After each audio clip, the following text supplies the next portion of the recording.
Vous nous avez fait venir sur votre plateau pour qu'on puisse débattre. Il avait dit clairement que le CDI n'était pas un parti politique ni une association politique.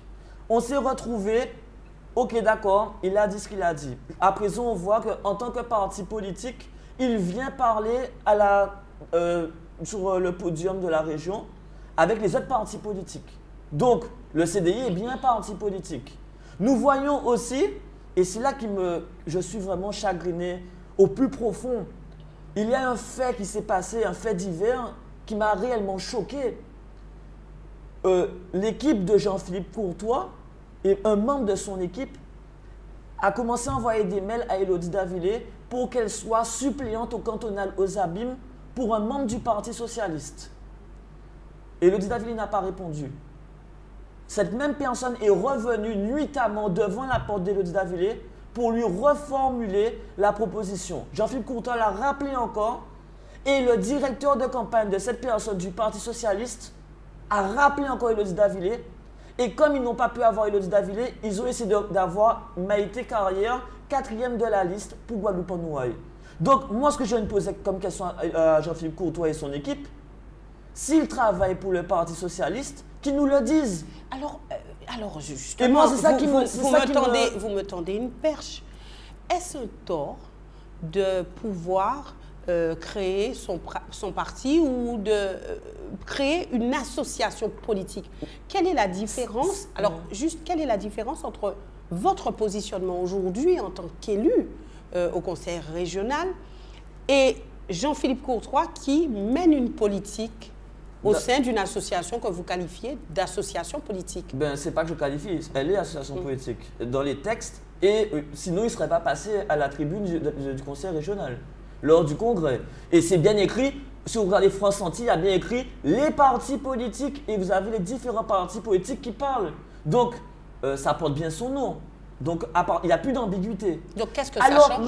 Madame Boissé, ce n'est pas un tort de créer un parti politique, une association politique, mais c'est un tort de dire à la population, non, nous sommes un groupe indépendant, non parti politique, non association politique, de voter pour ces personnes en tant que non parti politique, non association politique.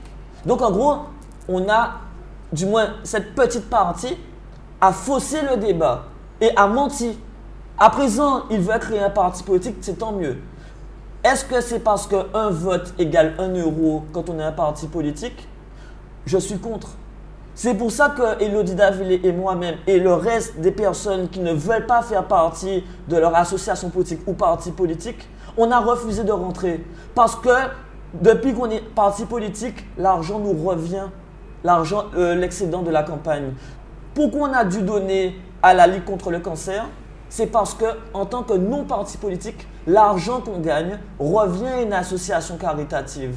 Quand vous êtes association politique ou parti politique, l'argent vous revient à votre association. Vous êtes habilité de conseiller, vous donnez non, alors, à la Ligue contre le cancer? Non, on a eu un excédent de 5 000 euros. On a eu le compte de campagne qui a été validé le 18 octobre.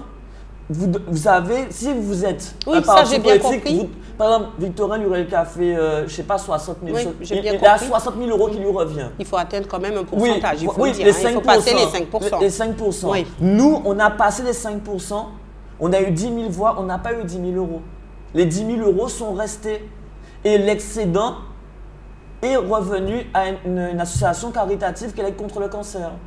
C'est ça la force. C'est-à-dire que quand on n'est pas un parti politique, qu'on va en candidat libre, on redonne l'argent à une association caritative. Mais tout se résume, tout c'est une question d'argent? Madame Boissé, la politique, malheureusement, c'est beaucoup d'argent à dépenser. Donc tout le monde veut revenir dans ses frais. Je ne sais pas si c'est normal, logique. Mais moi, je suis pour que l'excédent revienne à une association caritative. Alors, est-ce qu'aujourd'hui, on peut dire, Cédric Cornet, que vous êtes un professionnel de la politique? Ben, moi... Vous ne faites que ça. Mais je ne suis pas le seul. Le président de la région, c'est un professionnel de la politique. Donc, on est deux. Nous sommes tous les deux candidats pour être président de la collectivité territoriale en 2014. Vous vous mettez sur le même pied d'égalité que lui? On est collègues, donc on est sur le même pied d'égalité.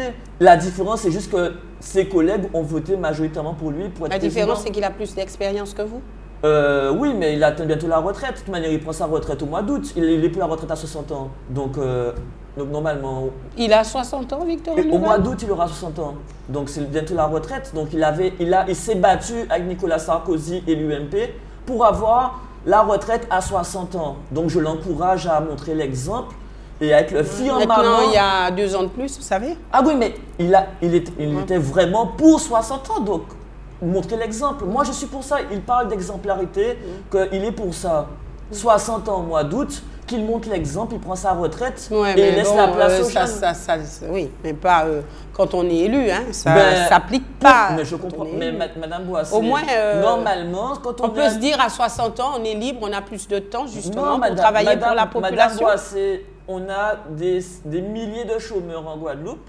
Si tout le monde pense comme ça, eh ben, les jeunes n'auront jamais de travail. Alors, c'est un travail que d'être un élu. Mais Madame Boissé, c'est plus qu'un travail, c'est une mission. Parce qu'être élu, c'est être à la disposition et au service de la population. On peut faire du volontariat aussi, hein. Ben, tout Et à ça fait. coûterait moins cher. On est d'accord, Madame Boissé, mais moi j'entends des élus qui disent que Cornet il peut venir parce qu'il n'a pas de vie familiale, il n'a pas de vie professionnelle. Mais quand vous venez faire du porte-à-porte aux Guadeloupéens, vous leur dites pas que vous avez un travail et une famille. Vous leur dites, moi je suis disponible, je veux travailler pour vous. Alors peut-être que les Guadeloupéens doivent se poser la question, est-ce qu'on doit voter pour des gens qui ne peuvent pas venir en réunion ou en plénière ou en commission? Et en plus, ce sont les mêmes qui posent la question du nouveau statut de l'élu. Alors, on pourrait, hein, par exemple, hein, faire une annonce, puisqu'il y a des critères qu'il faut apparemment rajouter, hein, cherche célibataire sans enfant pour profession politique. Ben, ce serait pas plus mal, Madame Boissé. Nous avons plein de jeunes compétents qui ont Bac+5, Bac+6 en Guadeloupe, qui pourraient faire longtemps mieux que ceux qui sont en place. Alors, est-ce que ça va changer la société guadeloupéenne? Ben, Est-ce qu'il faut être déjà, ce jeune sera pour pas ça? pire, ce ne sera Est-ce pas qu'il faut pire. être célibataire pour ça?